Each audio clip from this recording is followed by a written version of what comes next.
Hello, welcome to Revive and Rise. I'm your host, Melody Parrish, and I want to thank you so much for joining us today. We have a very special guest, Dr. Lynn Anderson, who is a therapist, a writer, and a teacher in Sarasota, Florida.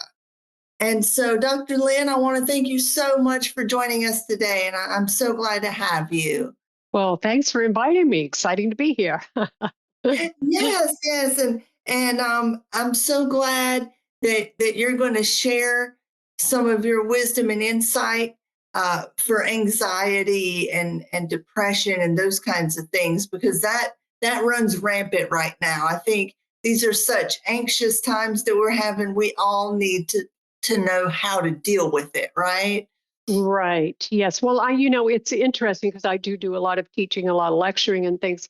And I find that people right now, there's a sense of mistrust that everybody seems to have, which amplifies anxiety and depression. It's like you can't trust the news, you can't trust the government, you can't trust the doctors, you can't trust the lawyer, you can't trust anybody. That's And true. that circles us right back to, it begins with trusting yourself. And that's really what it's about, is really trusting and grounding within yourself. That's where it begins. And as I like to tell my students and a lot of my clients that I deal with, the world as we see it now is not any different than it was thousands of years ago. There were wars, there were famines, there was corruption, there was all of that kind of stuff. We just have it thrown in our face a little more today. So it's being able to step back and say, well, maybe I can't save the world. Maybe I have to be able to navigate within this world that I'm in of humanness, but I need to do it with my feet on the ground and trusting myself. And that's how we stay grounded. Oh, yeah. Oh, I love that you say that we have to trust ourselves because that's so important. So how would you say you can help us do that? Maybe Trusting. yeah, trusting ourselves because maybe we just aren't used to that. Maybe we don't understand what that even means, Mhm. right? Yeah. Well, I think first is stop comparison. We tend to be, as humans, we compare ourselves to other people. And so if you see somebody and you think that they are doing better in a material sense than you are, it tends to make a person feel, well, what's wrong with me? Why aren't I there? But it's a delusion. The material world is not a true representation of success in this world. According to yoga, success is happiness and health. If you're happy and you're healthy, that's what's most important. So it's really letting go of the comparison to other people and coming back in and looking at your inner self. Each and every one of us has unique, wonderful qualities in us. You just have to get in there and find them, and don't listen to all that chatter out there. Get in and find what's in there. Oh, nice. Yes, yeah, because the world will tell you differently, right? It'll tell you all Absolutely. kinds of things. Yeah, right. Yes. And I mean, I could fill a book with my failures in life and the things that people have said, you know. But each time when those things happened, I realized that I was dealing with human nature. I was dealing with competitiveness.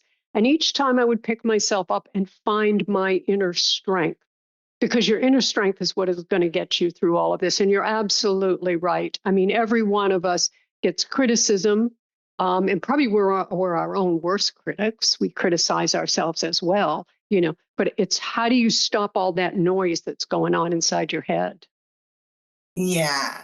Yeah, that's the key, right? Because your head will tell you that you need to be scared of this, that, oh, this is bad over here, you're bad over here, and kind of pit us against each other as well. Exactly. And that's when you start to, those toxic relationships and things come in. So it is important to surround yourself with people that are grounded, that are on I call it the soulful path, that are more in touch with their soulful self and can quiet that chitter, we call it. That's the monkey mind that's in there that goes ding, ding, ding, ding, ding. And that's the good thing about yoga And breathing, it brings you back and it gets you grounded in that moment. Oh, yes, yes. Surrounding yourself with the right people. How would Hmm. you be able to recognize when we don't have that or we're not doing that?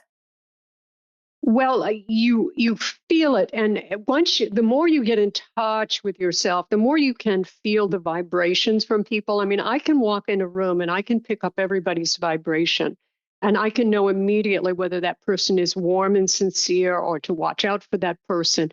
And it everybody gives off a vibration. Everybody does, and but it's really takes stepping back and observing.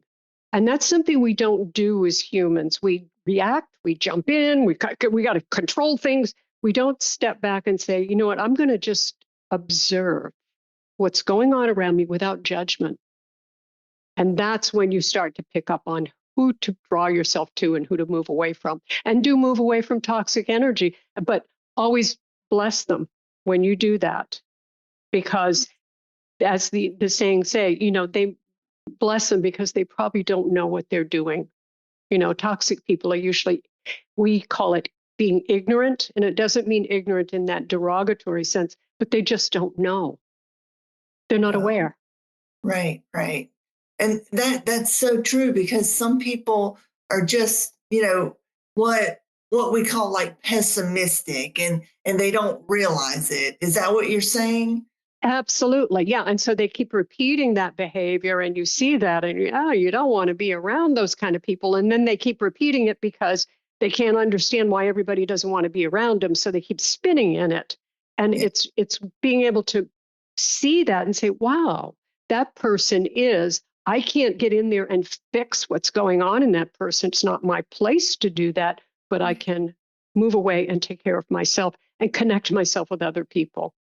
Right, right. Oh, and I love that you say that. Move away and take care of yourself because that's so important. And I think people people have this idea that when we move away from somebody that we're being so negative and we're just being so quote unquote bad, but sometimes you have to step away for yourself to protect yourself. Is that what you're saying?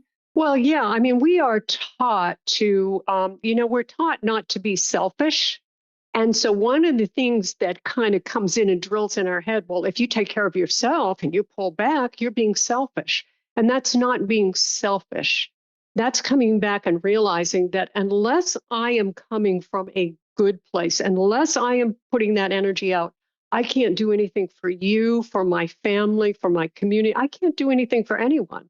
So it's important. It starts with you. And like for me, what's really important is that the energy I put out connects with my students, connects with people, and maybe I make one little difference in their day. And if I do that, I've done my job, you know? Yeah. Yeah. I love that. Make one little difference in their day. Yeah, yeah. That's so important because Hmm. because just one little difference can change everything.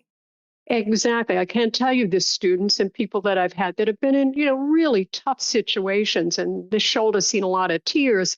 And sometimes just putting my arm around them and telling them I care about them and listening, taking a couple minutes out of my day and listening to them and seeing the smile on their face afterwards, I made a difference in their day, and the reward for that is 1,000 times over to your soul. That's what's Yeah. important. And we don't, as humans, we don't do enough of that because we're all of us, me included, we're all in a hurry. We're all, trying to survive in this world. Yeah, yeah. It's interesting that you say that because that's what my second book is about somebody that was a total stranger that took a few minutes, just a few minutes, and uh, they listened to me and how much of an impact that had on my life.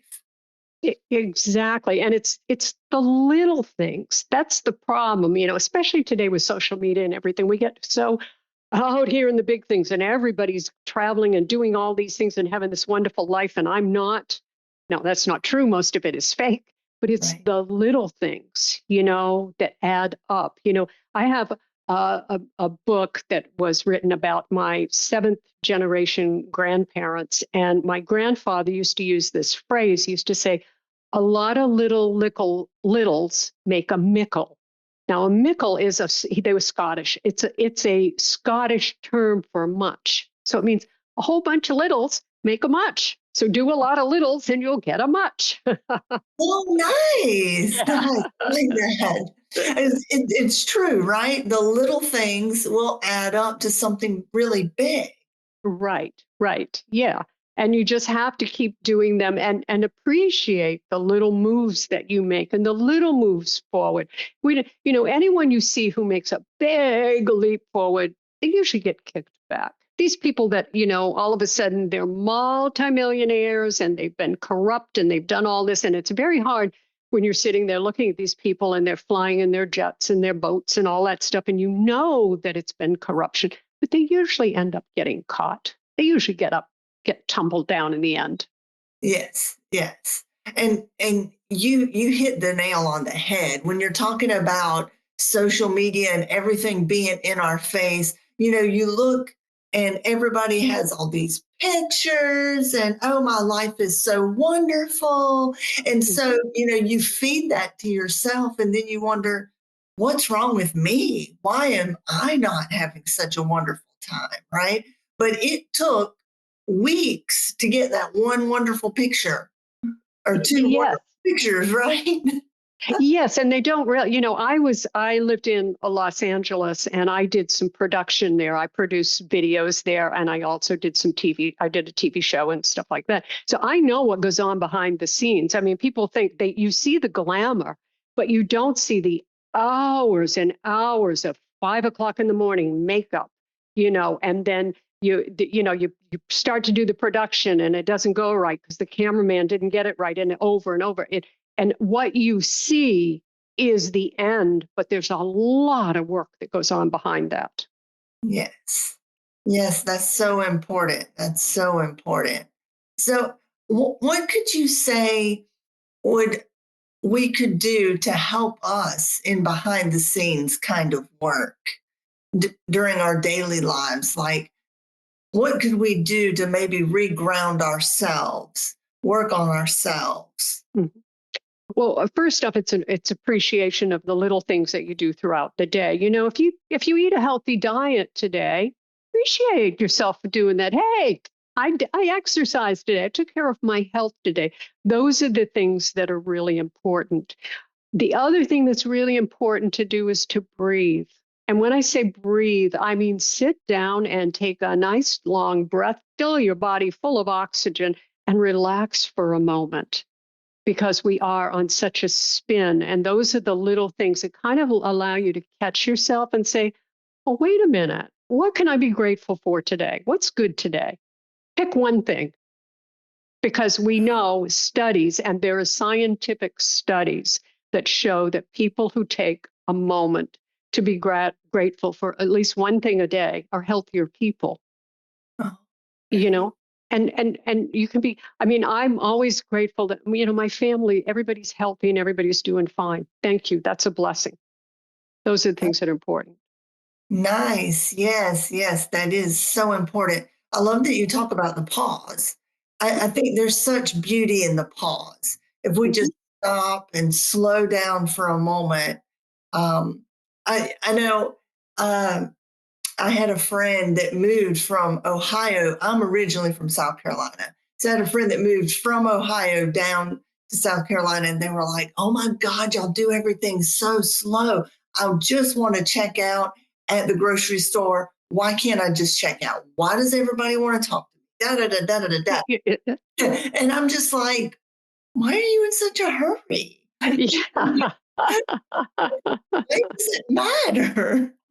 Well, I'll share with you. I told you I lived in Los Angeles, and when I moved to Sarasota, Florida, it was like people. I would come up to the counter and they go, "How you doing today, ma'am?" And I would look around like, "Who are they talking to?" And then it was so nice. Everybody was moving at a slower pace and taking a few moments to be polite, to be nice. That's really important. And it would make my day, you know, just that one little clerk behind there who smiled and, said hi to me, and it made a better day for me. And so those things are what's important. Yeah, yeah, because like you say, you're from Los Angeles, and I know when I've gone like to New York or these bigger cities, it's just like you don't even exist. You're just a number, and Mhm. most people just walk right by you, don't That's even correct. see you. That's correct. Yeah, people don't even, it's just movement, movement, movement. And then you get into a smaller place like Sarasota is a small city, you know, you go to the grocery store and everybody knows you at the grocery store. You have a little conversations with everybody, and it's wonderful. You look forward to it, and that's really, I think, where we've missed a lot, especially how we live today. It used to be that you settled near your family, and people didn't leave their immediate village, and so there was that support and that feedback. But now we're scattered all over the world, and so it's nice to have that little sense of community somewhere. Yes, yes, community. Oh, that's so important because we need to be supported, right? We Mhm. need to be around people that support us. And yes, I do like that. Um, how can we support each other? The best way to support each other is probably the best thing is to smile. When you see somebody, it's like when I walk into my class with my students, I always a big smile, hello. And they all turn around and they get a big smile. And I've lifted them. And, it's little things like that. When you see someone who's got a downturn, it doesn't feel very good. But when you walk around and you see someone who's got a big smile and they say hi to you, it lifts you. So, I mean, that costs you nothing. It costs us nothing, right? It's free, a smile. And think about it, if everybody went out today and everybody said, okay, today is smile day, everybody's got to smile, and we're all smiling at each other, we would have a happier world, you know? So the simple little things. Those are the things that count. Yes. Yeah, and that's so important because I feel like right now in the moments that we're in, people want to do something but don't know what to do, and then when they think of something, they're like, "Well, that's not enough. I need to be doing something bigger or something better." But like you say, it's those little things, right? Right. And it's if I smile at someone and I make their day a little better, then they're going to smile at someone. It catches and it spreads. So we can say, well, it's only a little thing. I'm not doing much just for the world, but you may be. How far is that smile going to go? You don't know where that's going to go. Maybe that person's going to take it home and going to smile, and their family is going to, have a nice evening. I mean, it magnifies itself. Yes, yes. And going back to what you said earlier, when you were talking about, walking in a room and feeling the energy and the vibes from everybody. Because we all say that. Well, the vibes here, I didn't get the Yeah. vibes here, you know. Um, but I'm reading a book called Blink. Have you ever read that book? No.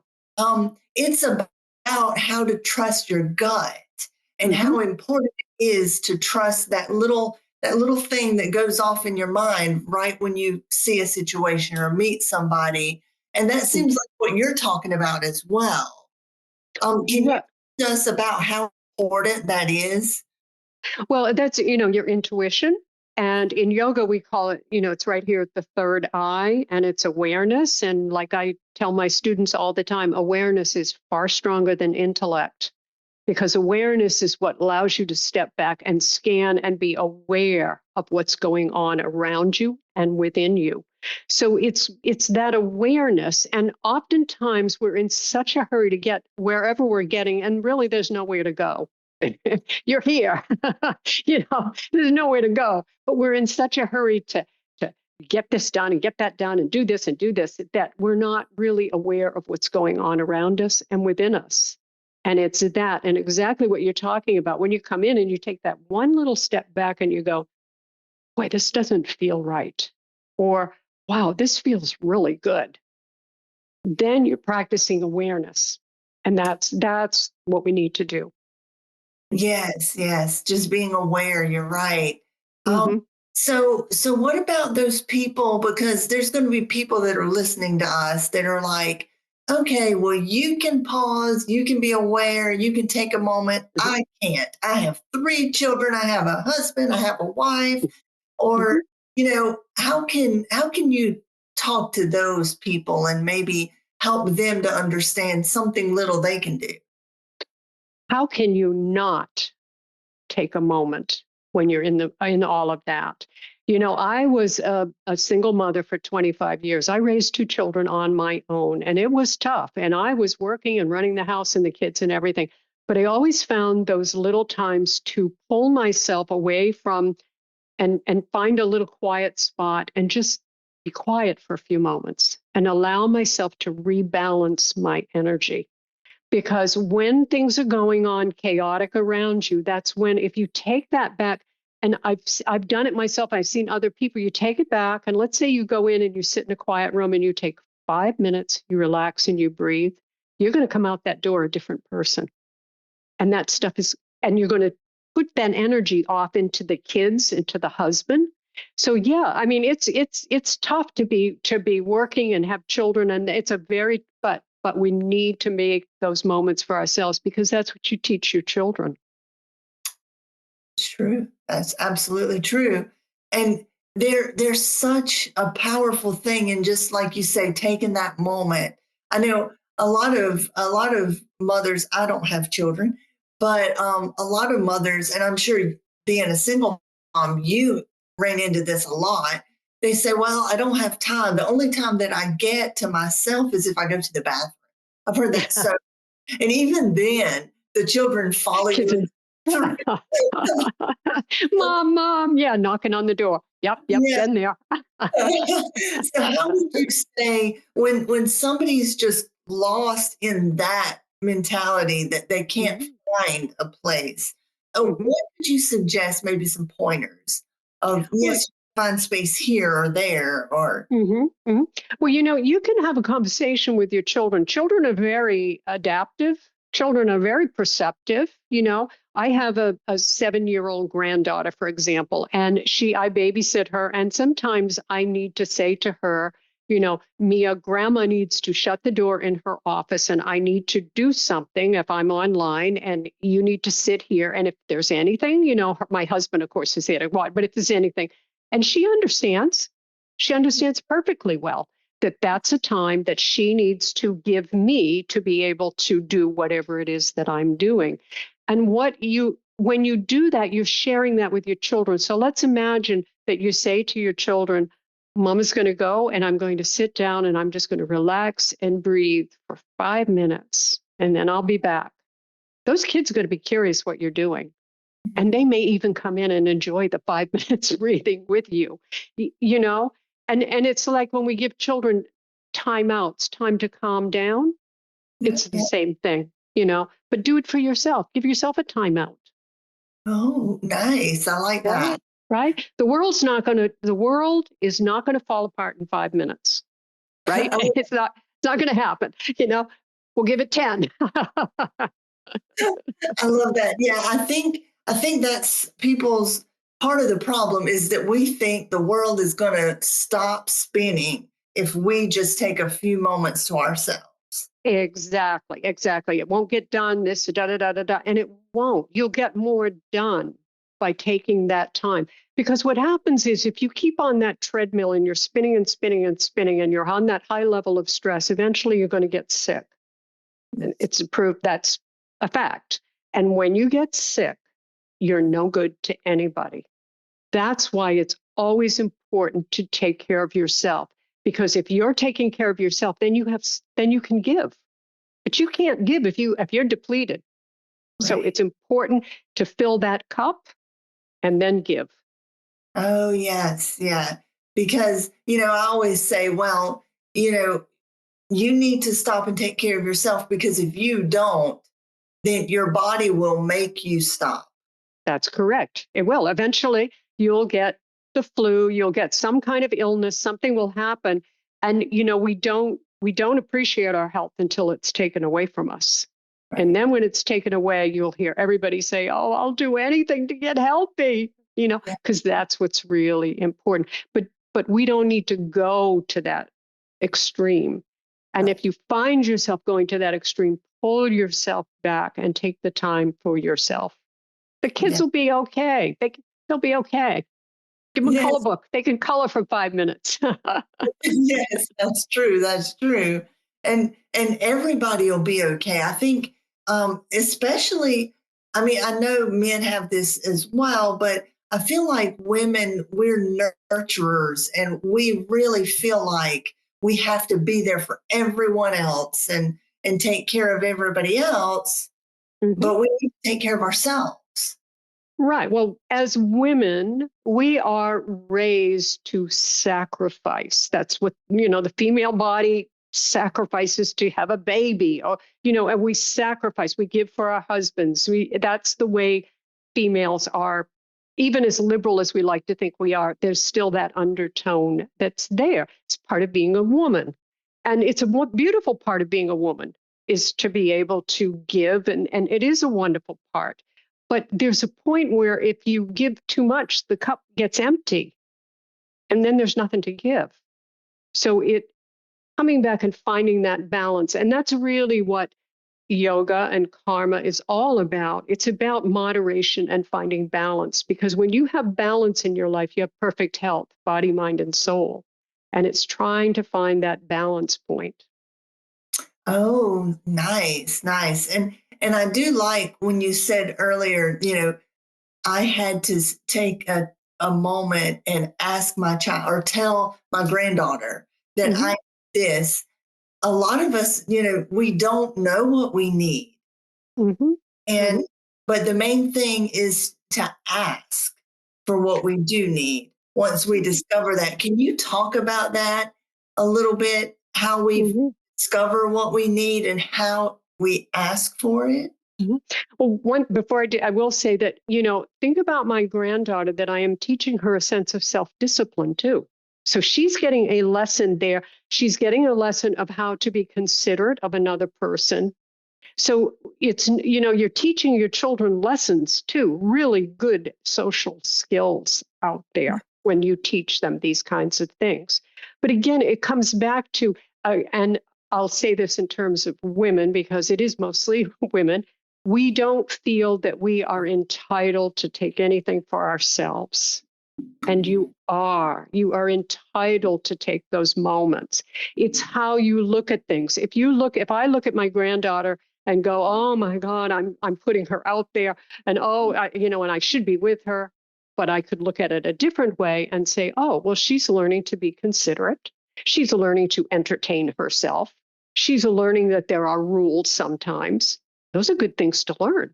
And I'm helping her learn those. And at the same time, I'm getting my 5 or 10 minutes that I need in order to regroup or to do whatever I have to do.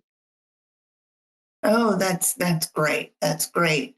Um, yeah, and it's so important for us to teach each other because we're talking about children, but adults can learn as well, right? Oh, absolutely. Say, you're in a relationship with someone, the same thing applies. You're teaching them, they're teaching, we're always teaching each other and helping each other. But sometimes people have to be reminded, well, we have a line here and we need to be considerate and give this person time for what they need. And then we reciprocate. And that's what a balanced relationship is. Sometimes you have to give more, but then there should be a time when your partner also gives more so that we balance it out. Doesn't always work that way. Yeah, and that's just any relationship, right? There's some give and Friendship. take. Hmm. Yeah. Yes, you have friendship. But say any relationship that you have, there has to be a give and a take there, and there has to be a respect and a consideration for that other person as a human being. And that's really what's so important. Is we're all human beings, and we all have the same feelings inside. You know, everybody has felt anxiety and being down and, being afraid. I mean, everyone has felt that. It's just, what do you do with it? Do you let that define you and become your life? Or do you not let it? And do you figure out how to move that around so that what you're putting out there is good energy? Nice. Yes. Yeah. And I feel like that's where we're at, as a society right now. We want to be alone and we think we can do it ourselves, and we're so independent. And I think we've been raised that way. Mhm. So it's really nice to hear you talk about how we're so connected and how we need each other. Can you talk more about that?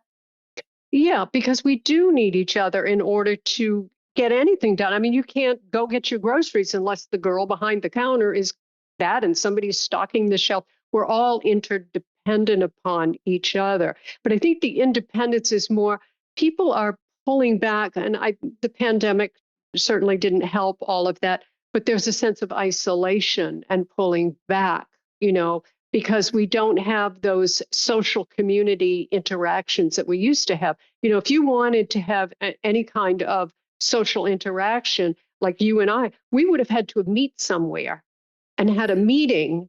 We couldn't do what we're doing now. Now, that's the wonderful thing about technology. You and I can meet each other, and this is fabulous that we can do that.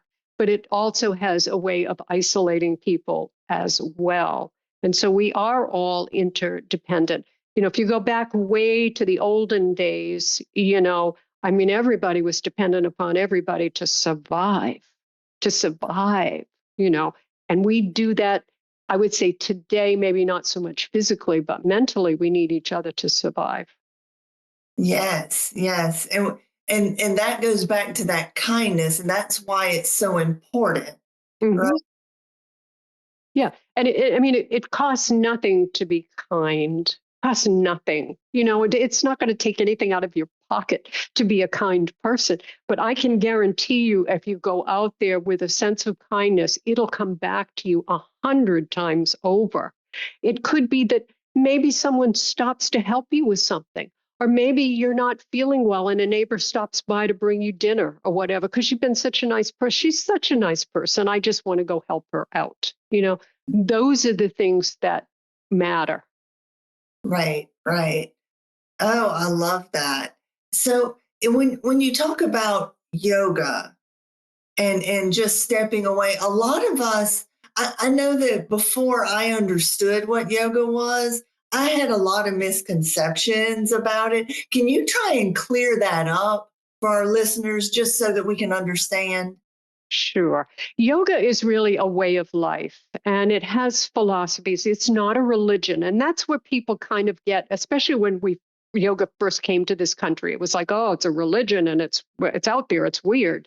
No, it's a philosophy and it's a way of life. And really what the whole essence of yoga is to be consciously aware of everything you think, you say, and do, and then try to make those be good traits. Try to be truthful, be generous, be kind, be humble with all of those things. That's the path, the true path of yoga.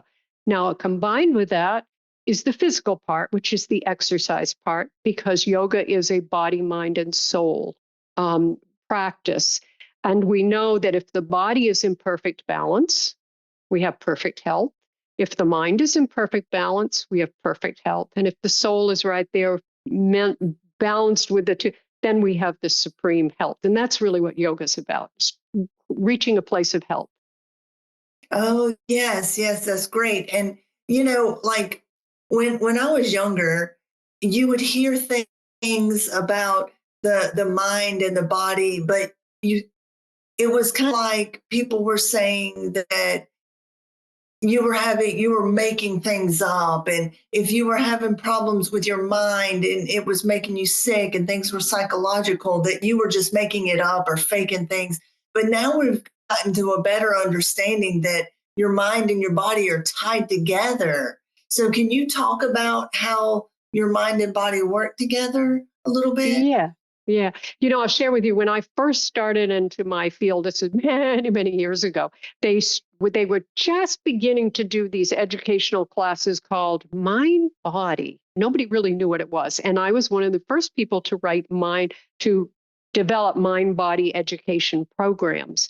And so mind body, it really, what you think affects your body. And we don't always understand on a biochemical level if you're dealing with a lot of stress up here, then what happens is your body is producing those stress hormones. And those stress hormones are going to break down your body. So your thinking process affects your brain. Your brain is your computer, and it goes in there and says, "Oh, I'm getting bombarded with all this stuff. I better shoot something down here, some cortisol, and get the body amped up because I'm in fear." And so it all interacts that way. And that's why stress and burnout are really, it's a mind thing that does affect the body. Yeah, yeah. So it's kind of like, so what you're saying is we kind of are living in survival mode kind of thing. Yeah. But also think about it this way. If you have a pain or you're feeling sick, what happens in your mind? It gets lethargic, it gets down. Now, that's another way to look at how the body and mind work together. And anybody who's sick will tell you that their mind is like just mush. Yeah. You're not up. It's not like the mind's really happy over here and the body's aching. If the body's aching, the mind comes along with it. And so Uh, if you reverse it and look at it that way, you can see that it works both ways. both ways. Yes, because when you're sick, you're just like, oh, I don't feel like doing anything. I don't, Yeah. yeah. Oh, Yeah. nice. So when you're talking back to the yoga and you say it's a complete mind body experience. So could we how do we begin? Some people don't even know how to begin to do yoga. I Mhm. know when I was in college many years ago, you know, I don't think we really fully understood yoga or whatever. And I remember taking like a supplemental class with a college student teaching yoga. And I think she thought that she was doing the best she could and a good job. But I remember that I stretched something and just knocked my whole back out of whack. And Mhm. it made me a little nervous to go back and do things. But for people that are a little nervous about starting the yoga, and Mhm. what do we do, or how do we even begin? Well, first off, make sure that you start in a beginner class, and also make sure that the instructor is well certified and know what they're doing. Because yes, and yoga people can get hurt. We used to do years ago. They used to get people in a yoga pose, and they'd hold them there as long as they could. You're going to sweat. You're going to hold this, and people were getting injured. The body is not designed to do that. The body is not designed to hold in one position stationary for a long amount of time. It's going to break down. That the muscles will break down after that. So it's about being able to work with someone and in a class that takes you through the steps. I'll give you an example of something. When we go to a yoga class and I do a tree, for example, we're working on balance. And I always explain to my students, we could sit here and we can intellectualize about balance. We talk about balance all day long, but until you actually do it, you have no idea what it feels like. You have no idea what it is. And so when you get into a tree, for example, and you're standing on one leg and you need to hold your balance and you need to focus and you need to be present, then you get the experience of what balance feels like. But I couldn't teach you that unless we did it in class. Oh, very good. And so then I'm just assuming that you would take that idea of the balance that that person is experiencing then and just try and tie it in with their life. Is that how it works? That's how I teach. So what I do is I have a lesson and we have a direction, something we're going to work on. Like last night I taught a yoga class and we worked on self-love. Oh, That was the message. And then as we went through the class, just different things that we did when they would relax and they would take some deep, long breaths. Give yourself some self-love here. Relax and enjoy. And what does it feel like to take care of yourself?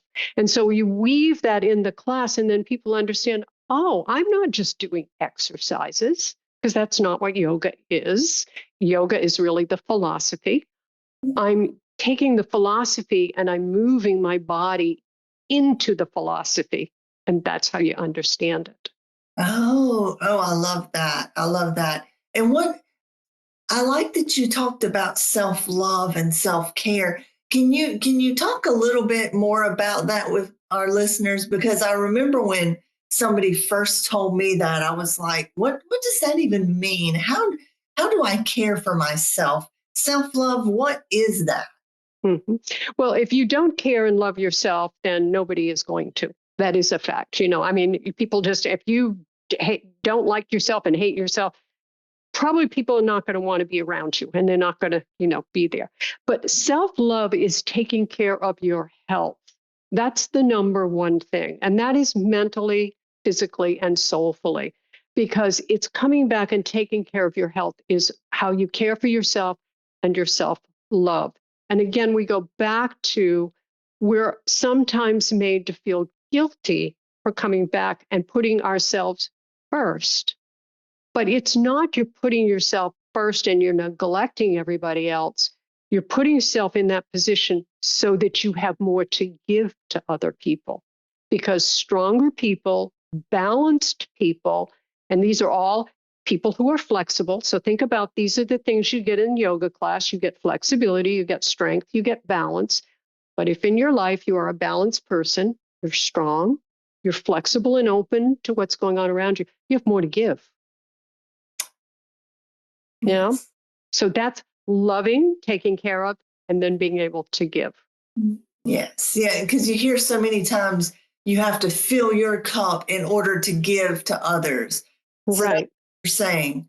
Yeah. Yeah. And, when you see someone whose cup is depleted, they don't have much to give. And, then they need someone there to help them fill their cup back up. Because I can't fill your cup. You can't fill my cup. We have to fill it ourselves.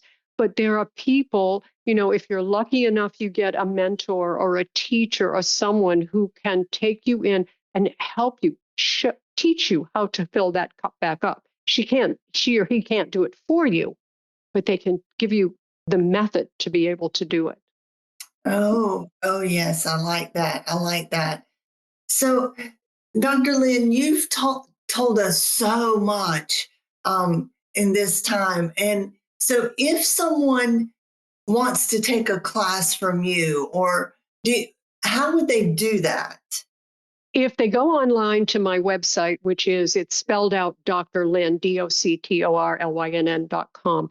There's a place on there for they can sign up for classes. If anyone comes from any of your listeners, if they send me an email, there's an email on there and they say, you know what, I listened to you on the podcast.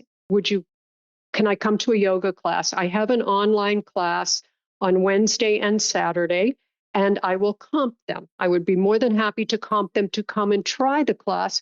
Try it for free. If it's not for you, it's not for you, but you might get something out of it. And it's an opportunity. And if they decide they want to take it, I make my classes very affordable. They're $5 a class. And I do that because I want everybody to be able to come. I don't want to charge, what I would get as a therapist because then people can, not everybody can afford that. And I want it to be so that everyone comes to the class. So just shoot me Oh, an email. so nice. So nice. Well, thank you so much. And that's great. So it's great that you do things online so we can all do it together. Mhm.